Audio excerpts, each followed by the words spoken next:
पठान, एक तरीके से तो आप लोगों के लिए ये स्थिति बेहतर ही है। अगर पिछली सुनवाई को आप लोग जश्न मना रहे थे कि आप लोगों की सुनी गई है, सुप्रीम कोर्ट ने जो आप चाहते थे वही स्थिति बरकरार रखी, तो फिर आज भी, क्योंकि ये तो लंबा खिंचेगा मामला, तो संतुष्ट होंगे आप? देखिए मैडम जी, सुप्रीम कोर्ट में आज सुनवाई होने वाली थी वक्फ के काले कानून के खिलाफ, जिसमें सुप्रीम कोर्ट ने पहले कहा था कि हम 5 पिटीशन की सुनवाई करेंगे, जिसमें हमारे party president barrister Asaduddin Owaisi की भी याचिका थी। अब आज सुप्रीम कोर्ट के ऑनरेबल चीफ जस्टिस ने कहा, क्योंकि सरकार ने भी रिजॉइंडर फाइल किया है, काउंटर एफिडेविट फाइल किया है, यहाँ पर याचिकाकर्ता की भी याचिका है, तो सबको सुनने के लिए शायद उनको ऐसा लगा कि हमको समय लगेगा, तो उन्होंने कहा कि नए जो चीफ जस्टिस आने वाले हैं 14 तारीख को, तो शायद उनके सामने मैटर को रखा जाए। तो 15 तारीख के दिन मैटर रखा गया है और 15 तारीख को मैटर की सुनवाई होगी। और कुछ अमेंडमेंट्स के ऊपर सुप्रीम कोर्ट ने स्टे लगाया है, सारे अमेंडमेंटों के ऊपर स्टे नहीं है। तो हमारी मांग तो यही है आज भी कि हम चाहते हैं कि मोदी सरकार पूरा जो वक्फ अमेंडमेंट का कानून लाया है उसको वापस ले, क्योंकि ये पूरा के पूरा अमेंडमेंट ही गैर संवैधानिक असंवैधानिक अमेंडमेंट्स है। ये प्योर वायलेशन है आर्टिकल 14 का, 15, 24, 25, 26, 29 का, और पूरे वायलेशन जो थे पूरी तरह से सुप्रीम कोर्ट को भी समझाए, सुप्रीम कोर्ट को बताए। और हमको यकीन है कि आगे जब सुनवाई होगी तो इंशाल्लाह हमको अल्लाह की जात से उम्मीद है, अल्लाह की जमीन, अल्लाह उसकी हिफाजत करेगा और सुप्रीम कोर्ट जो फैसला देगी सब मानेंगे। लेकिन मुस्लिम पर्सनल लॉ बोर्ड ने कहा है कि हमारा पीसफुल प्रोटेस्ट जारी रहेगा, बकरी ईद तक हम हमारा पीसफुल प्रोटेस्ट जारी रखेंगे जब तक मोदी सरकार ये काले कानून को वापस नहीं लेती। पहले भी मुस्लिम पर्सनल लॉ बोर्ड के बोलने पे हमारी पार्टी तो समर्थन कर रही है, हमने काली पट्टियां बांधी थी, जुम्मा के दिन नमाज पढ़ी, हमने पूरे देश के मुसलमानों ने समर्थन किया। अभी बीच में 3 दिन पहले ही हमने एक ये चलाया था बत्ती गुल अभियान, एक पीसफुल प्रोटेस्ट हमारी जानिब से काले कानून के खिलाफ हमने बत्ती गुल अभियान चालू किया था।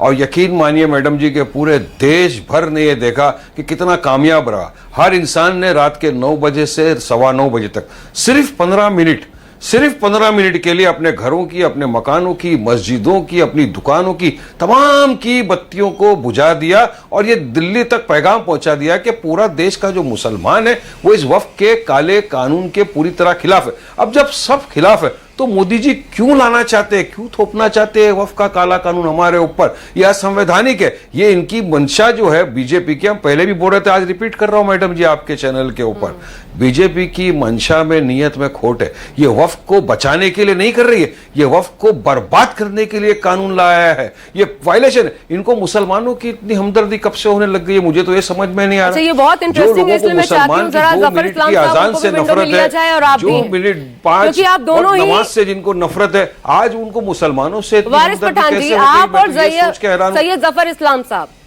आप दोनों ही मुस्लिम समाज से आते हैं। जफर इस्लाम कहते हैं कि ये मुसलमानों की भलाई के लिए है, आप कहते हैं गैर संवैधानिक है। दरअसल ये कैसे है? वक्त की सबसे बेहतर समझ जो है वो दरअसल आप दोनों के पास ही होगी इस पूरे पैनल में, अगर मैं देखूं तो फिर ये कैसे होता है? गैर संवैधानिक बताते हैं जफर इस्लाम साहब और आप कहते हैं कि नहीं, ये मुस्लिमों के हित में है। बताता हूं, पहले आपको बताओ आर्टिकल 14 का वायलेशन कैसा होता है कि मुस्लिम वक्फ की जो प्रॉपर्टी है इसके अंदर अभी इन्होंने कहा कि 2 नॉन मुस्लिम लोग भी रहेंगे उसके अंदर, मतलब नॉन मुस्लिम का इंटरफेरेंस आप हमारे वक्फ की प्रॉपर्टी में रखेंगे। अब क्या हिंदू एंडोमेंट बोर्ड है, हमारे सिख भाइयों का बोर्ड है, क्या उसमें आप किसी भी मुसलमान को इजाजत देंगे रहने की? नहीं देंगे।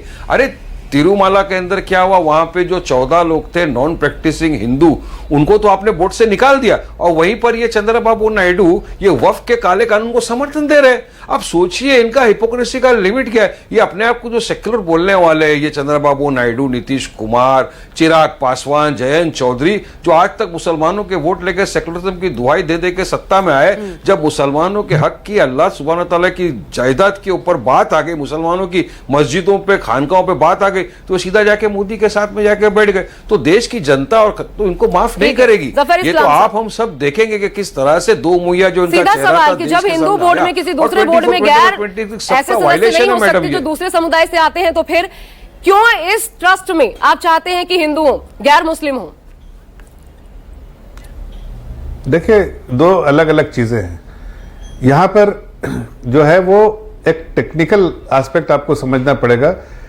जो 2 लोगों के बारे में कहा गया वो एक एक्सपर्ट्स के तौर पर जो है, चूंकि मैनेजमेंट का काम है, इसमें जो वक्फ के प्रॉपर्टी के मैनेजमेंट का काम है, उसमें अगर एफिशिएंसी चाहिए तो अगर एक्सपर्टीज है तो क्या उसको इस्तेमाल करने में क्या हर्ज है, लेकिन वक्फ में कोई उनका हस्तक्षेप नहीं होगा, ये बहुत साफ कह दिया गया है। दूसरी बात जो कहना चाह रहा हूं कि देखिए, अगर ये अब तो मैटर कोर्ट में है ना, सुप्रीम कोर्ट में है, अभी मैं किसी से तू मैं या किस तरह के कमेंट करने से अच्छा है कि वेट करता हूं सुप्रीम कोर्ट के फैसले का।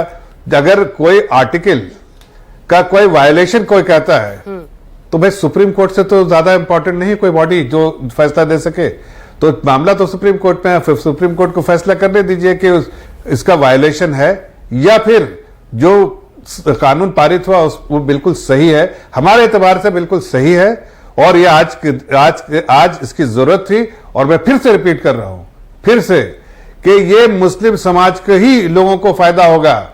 लेकिन क्या था आज तक कि मुतवल्लिस 200 मुतवल्लिस हैं देश भर में, उनकी अकाउंटेबिलिटी कुछ नहीं है। आज जिस तरह से मैनेज कर रहे थे प्रॉपर्टी कि 10 करोड़ की इनकम होती थी, 2020 में सिर्फ 4 साल पहले 167 करोड़ की इनकम थी। आखिर और कोई 100 साल के लिए लीज कैसे कर सकता है इस प्रॉपर्टी को, किसके बेसिस पे कर सकता है? लोगों के घर बन जा रहे हैं वक्त की प्रॉपर्टी पे, इसकी अकाउंटेबिलिटी कौन देगा? तो जाहिर है आज मोदी सरकार ने ये कोशिश की कि इससे फायदा जो है मुस्लिम समाज को मिलना चाहिए। क्यों नहीं मिल रहा गरीब मुस्लिम को? आज देखिएगा, मैं आपको बता रहा हूं, ये बोलते हैं मुस्लिम समाज में पेशन गोई, मतलब आगे की बात के बारे में बता रहा हूं। 3-4 साल में जब इसके फायदे दिखने लगेंगे ना मुस्लिम समाज के गरीब लोगों को, आज तक जिसकी वाकफियत उनको नहीं है, तब इसका एहसास लोगों को होगा कि इसको पहले होना चाहिए था। मैं तो बार बार कह रहा हूं कि जिस तरह से ड्रैकोनियन लॉ बनाया था कांग्रेस पार्टी ने, उसका मकसद कभी नहीं था कि मुस्लिम समाज को फायदा हो। उन्होंने अभी जो कह रहे हैं, जो लोग जो बाकी पार्टियों के बारे में कह रहे हैं, सबसे ज्यादा तो कांग्रेस, अगर सच्चर कमेटी की रिपोर्ट देखिए तो उससे एहसास हो जाता है। भाई सच्चर कमेटी की रिपोर्ट तो मुस्लिम समाज के फेवर में थी रिपोर्ट ना, उसमें साफ साफ लिखा है कि मिसमैनेजमेंट ऑफ वक्फ प्रॉपर्टीज। आखिर उसकी जानकारी किसको थी? ठीक है, निगत अब्बास हमारे साथ है। निगत, मैं अब आपके पास आना चाहती हूँ, आज उनके बारे में उसके बाद आती हूँ। आपने जो सवाल उठाया वही सीधा लेके जाती हूँ। निगत,